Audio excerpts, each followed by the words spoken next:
je te bénirai, je rendrai ton nom grand et tu seras une source de bénédiction.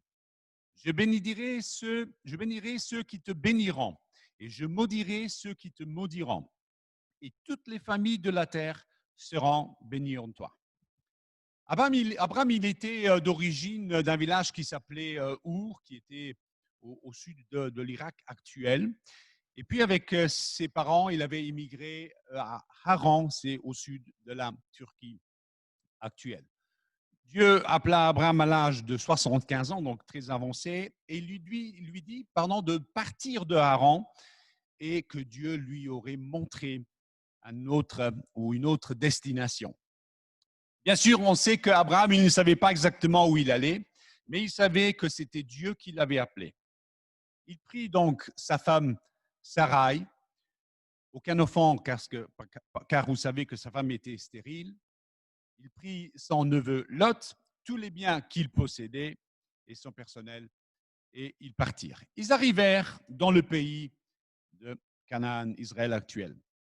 Et vous savez que sur place, Dieu apparut à Abraham et lui fit une grande promesse, Genèse 12, 7 que je vous lis. Je donnerai ce pays à ta descendance. Waouh! Quelle promesse que Dieu fait là à Abraham. C'est fort, n'est-ce pas? C'est puissant. Alors ce matin, posons-nous quelques questions sur les promesses de Dieu. Alors, une première question. À qui le Seigneur, à travers les siècles, a-t-il fait des promesses? On voit plein de personnes. Au peuple d'Israël, aux conducteurs du peuple, aux rois, aux disciples de Jésus, à l'Église, à chacun d'entre nous. Par exemple, Dieu, à travers le prophète Isaïe 7,14, a promis la venue du Sauveur pour les croyants. Je vous lis, c'est pourquoi le Seigneur lui-même vous donnera un signe. Voici, la jeune fille deviendra enceinte. Elle enfantera un fils et elle lui donnera le nom d'Emmanuel. Deuxième question, les promesses dans la Bible sont-elles adressées simultanément à tous? Non. Certaines promesses mentionnées dans la Bible étaient adressées à certaines personnes ou groupes de personnes. Vous me regardez bizarrement, mais un exemple, la promesse d'entrer dans le territoire physique de Canaan était spécifique au peuple d'Israël, n'est-ce pas? Un autre exemple, vous vous rappelez de l'histoire que Dieu a donné un songe à Joseph, il a vu la lune, le soleil, les 11 étoiles, hein?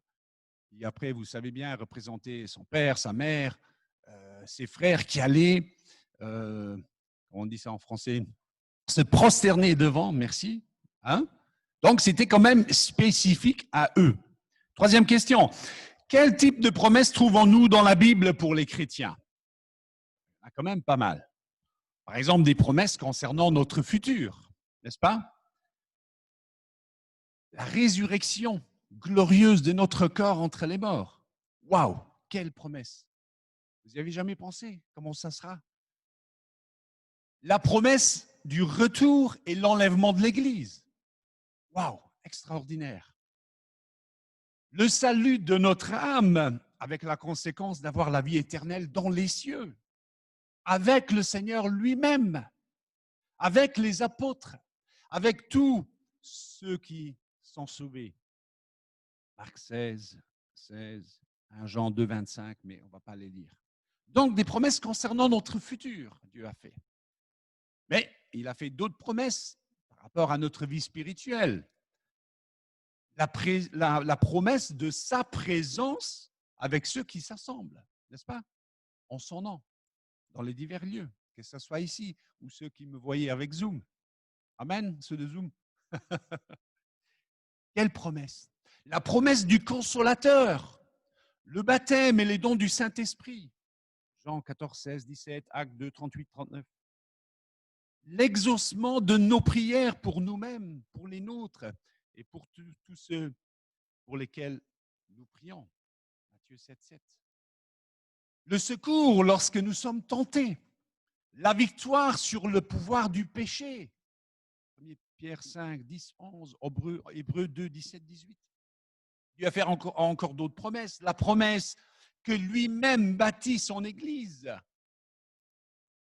La guérison physique, Marc 16, 18, Jacques 5, 14, 16. Le secours et l'aide de Dieu dans nos besoins et détresses. Philippiens 4, 6, pardon, 1 Pierre 5, 7. Les réponses de Dieu à notre besoin de direction. Psaume 32, 8. Une autre question, y a-t-il des promesses que Dieu n'a pas faites aux chrétiens? Certainement.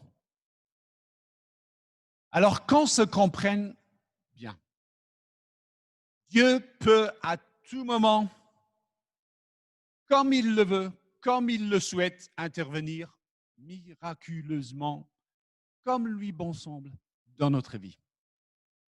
De chacun d'entre nous. Comme il l'a fait dans la vie des apôtres, il est souverain, il fait ce qu'il veut. Amen.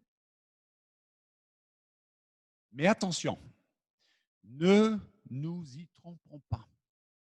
Ne soyons pas déçus. Certaines choses, Dieu ne les a pas promises systématiquement pour tous les chrétiens. Est-ce que je suis en train de dire des hérésies? Non, hein? Enfin, merci. Ben, par exemple, Dieu n'a jamais promis l'absence de persécution. Au contraire, Jésus dit, à cause de son nom, je vous le lis, Luc 21, 12, on mettra la main sur vous, on vous persécutera, on vous livrera aux synagogues, on vous jettera en prison, on vous mènera devant des rois et devant des gouverneurs à cause de mon nom. N'est-ce pas? Dieu n'a jamais promis la richesse absolue. Est-ce que je dis des hérésies? Non, encore une fois. Posséder beaucoup n'est en soi pas un péché, on le sait. Car, en fait, tous, nous avons besoin des finances pour vivre. Bien sûr, attention, la Bible dit l'amour de l'argent peut devenir la racine de tous les maux. 1 Timothée 6, 10, vous l'avez déjà entendu. Mais en tout cas, Dieu n'a pas promis que tous les chrétiens seront systématiquement riches financièrement. Pourquoi? Pour plein de raisons. Mais en tout cas, on voit que la Bible met l'accent sur d'autres promesses. Par exemple, je vous dis les valeurs morales. Je vous lis Proverbe 22, 1. La réputation est préférable à de grandes richesses. Et la grâce vaut mieux que l'argent et que l'or. C'est une valeur morale. Amen. Proverbe 28, 6. Mieux vaut le pauvre qui marche dans son intégrité que celui qui a des voies tortueuses et qui est riche. D'accord? La Bible le dit, cherchez premièrement le royaume et la justice de Dieu. Matthieu 6, 33. Donc le Nouveau Testament est plein d'exemples de croyants qui n'étaient pas forcément systématiquement riches. Paul, Jésus, etc., etc. Dieu n'a pas promis le manque de souffrance. Et là, je ne vous pose même plus la question si je dis hérésie, parce que je pense que chacun de nous, nous passons, ou nous sommes passés, nous allons passer par des moments de souffrance, n'est-ce pas? Matthieu 5, 45 dit, car il fait lever son soleil sur les méchants et sur les bons. Et il fait pleuvoir sur les justes et sur les injustes. Attention, donc ne soyez pas déçus. Dieu n'a pas promis que vous aurez toujours une réponse positive après un entretien de travail. Dieu n'a pas dit que vous êtes immunisé au coronavirus, donc il faudrait peut-être prendre quand même ces précautions, comme ici nous sommes en train de le faire ce matin. Donc, nous n'allons pas tenter Dieu, n'est-ce pas? Non. Seulement, à ce niveau, on pourrait faire une prêche. Dieu n'a pas promis que votre enfant ne tombera jamais de la bicyclette et ne se fera jamais mal.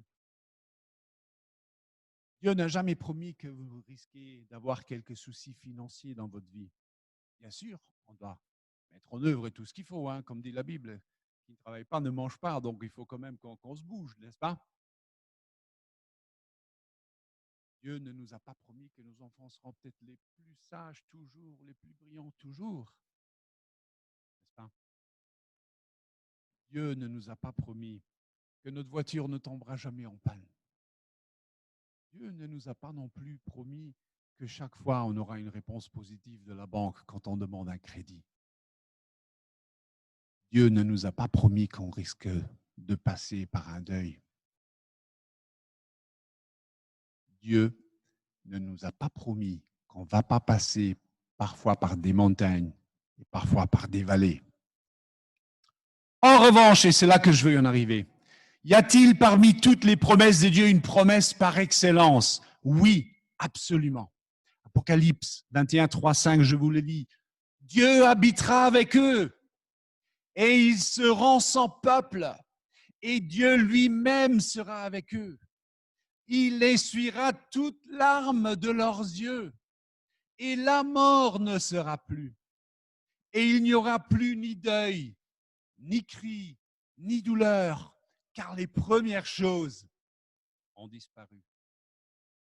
Et celui qui était assis sur le trône dit, voici, je fais toutes choses nouvelles. Waouh, quelle promesse! Mon frère, ma sœur, peut-être ces jours-ci, tu es en train de traverser à travers des difficultés. Crois que Dieu essuiera tes larmes. Tu es en train peut-être de pleurer ces jours-ci. Ces jours-ci, tu es peut-être confronté à la perte d'un proche, un deuil. Crois à la promesse que dans les cieux, il n'y aura plus de mort. Amen. Ces jours-ci, tu es confronté à la douleur. Crois à la promesse qu'au ciel, il n'y aura plus de douleur. Voici, je fais toutes choses nouvelles. Dieu te fait la promesse que Dieu lui-même, wow, pensez à ça, Dieu lui-même habitera avec toi et nous serons son peuple. Gloire à Dieu. Quelle promesse. Amen. Mais à un certain moment, vu qu'on parle d'Abraham, il doute de la promesse de Dieu. Abraham se trouve confronté, comme on lit dans la Bible, à plusieurs épreuves. Et là, apparaît devant nous un autre Abraham, si vous voulez, l'homme naturel avec ses imperfections dans sa vie de foi. La famine se fait sentir dans le pays des Canaan et tenter Abraham descend au pays d'Égypte. Et Abraham, on sait qu'il avait une très belle femme, comme la mienne. Arrivé en Égypte, il a peur d'être tué pour la beauté de sa femme et décide de dire que Sarai était sa sœur. Le pharaon enlève Sarai et Dieu doit intervenir par des plaies pour sa libération. Quelle histoire! Imaginez que le frère Joël, assis là au fond, il va en vacances dans un pays fondamentaliste et pour ne pas être menacé, il va dire qu'il est célibataire.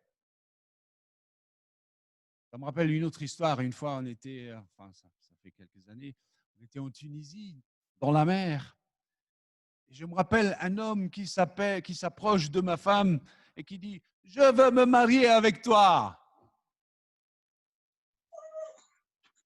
Alors, à cause des bergers qui ne peuvent plus faire paître les troupeaux ensemble, Abraham doit, comme dit la Bible, se séparer de Lot, son neveu. Mais l'Éternel vient lui donner de grandes promesses et de grandes assurances que je vous lis même. Genèse 15, 1. Après ces choses, la parole de l'Éternel fut adressée à Abraham dans une vision, disant, Abraham, ne crains point, moi je suis ton bouclier et ta très grande récompense. Et on voit ici que Abraham, quelque part, il repousse les paroles de l'Éternel. Que me donneras-tu? Répondit Abraham. Je m'en vais sans enfant. Et l'héritier de ma maison, c'est Eliezer de Damas, c'était un serviteur. En fait, Abraham, ici, il est en train de demander un enfant.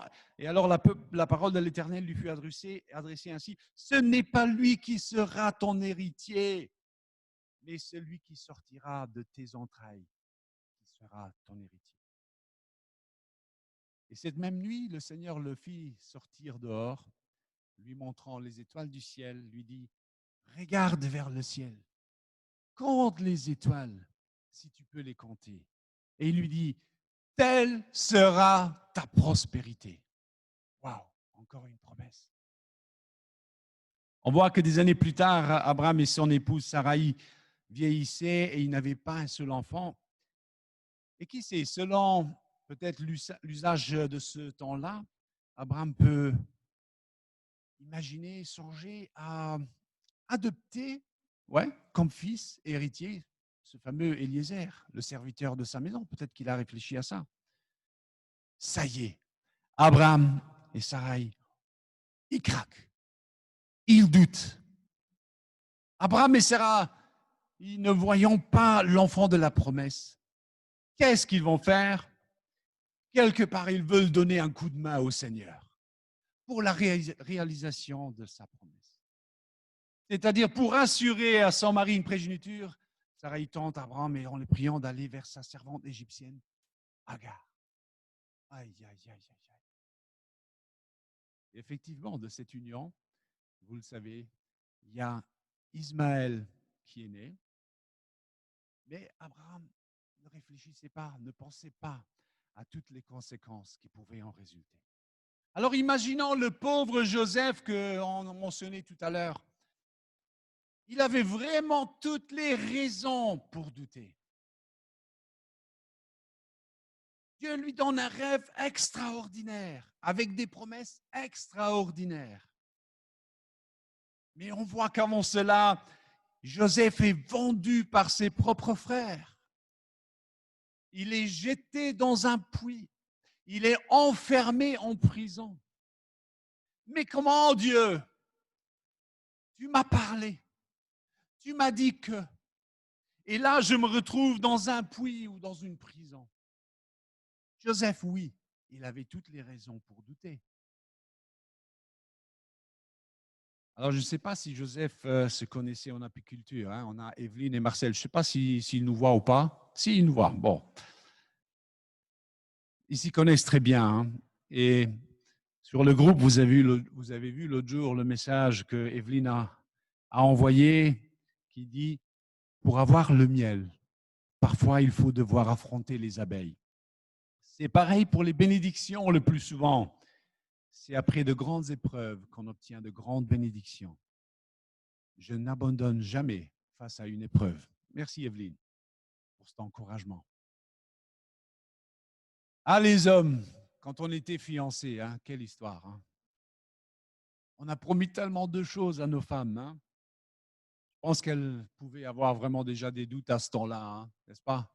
Ou est-ce que c'est juste moi qui est comme ça? Les autres, non, non, personne ici est d'accord avec moi, non? Ah, ah vous, vous y croyez. Chérie, quand on sera mariés, tous les matins, je t'apporterai le café dans le lit.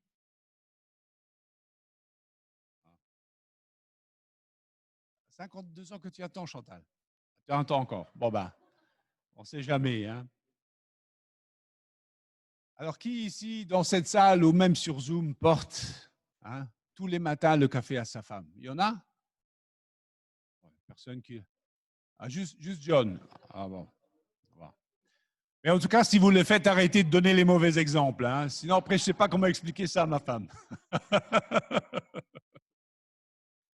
Chérie, je t'inviterai toutes les semaines au restaurant. Hein, c'est ce qu'on disait quand on était fiancés.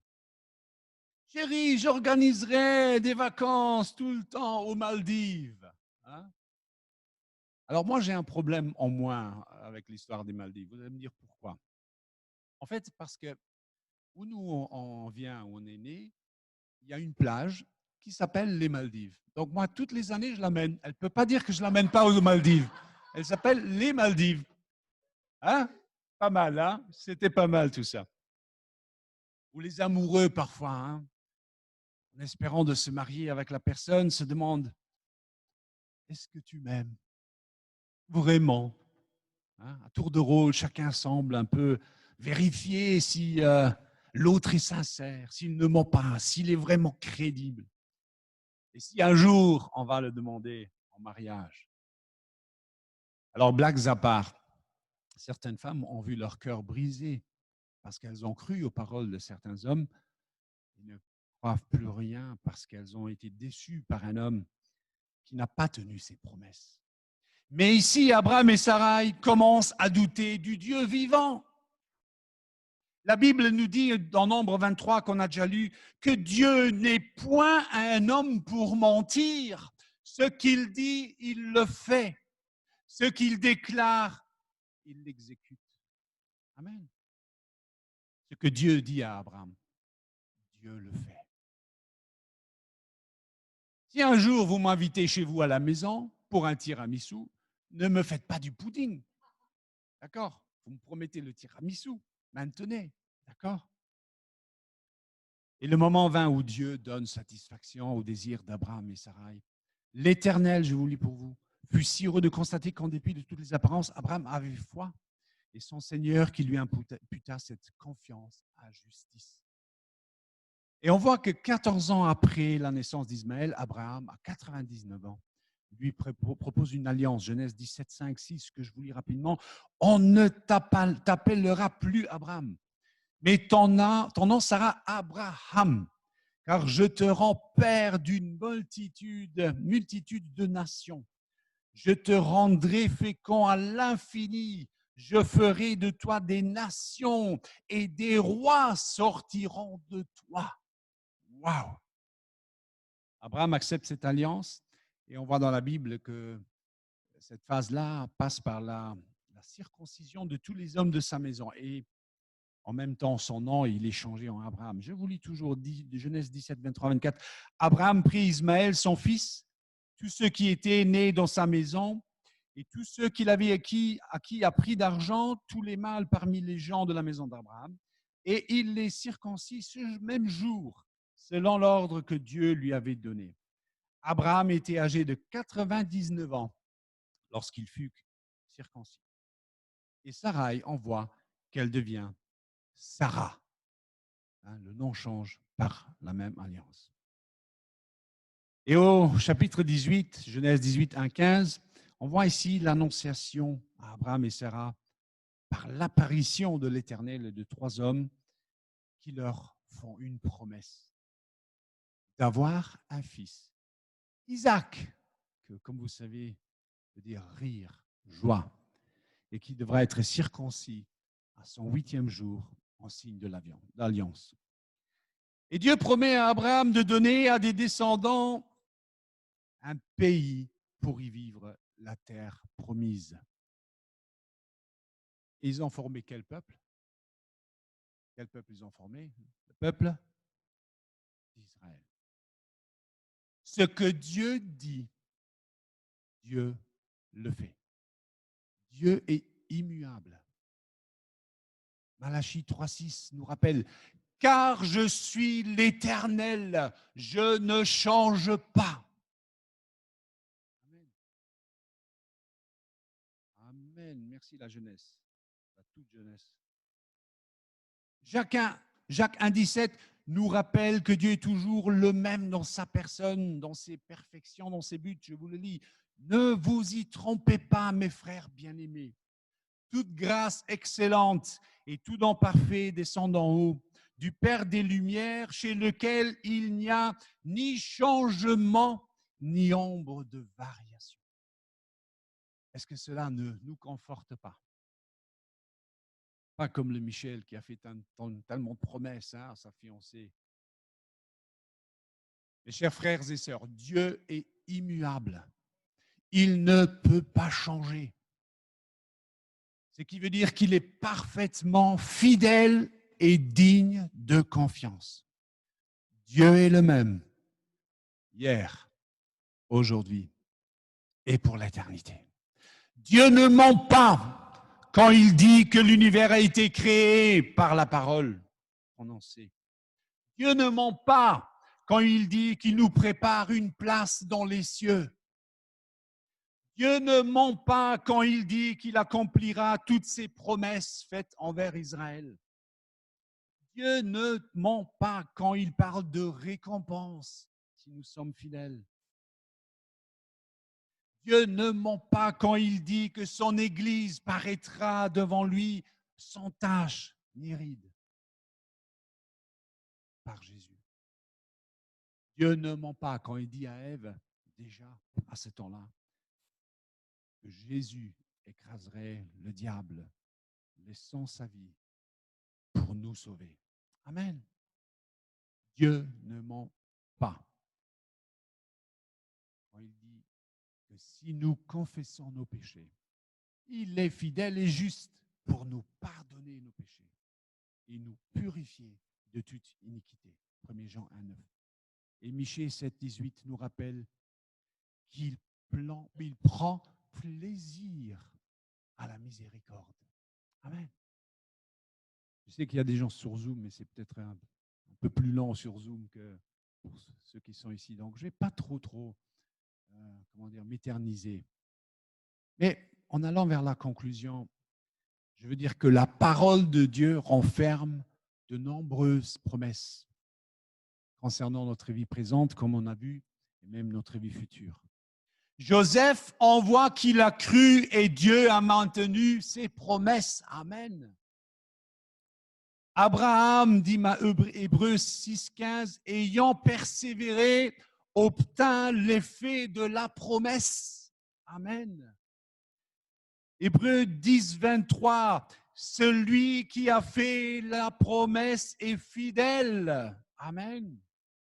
De toutes les bonnes paroles, je vous lis en Josué 21, 45, que l'Éternel avait dit à la maison d'Israël, aucune ne restera sans effet. Toutes s'accomplirent.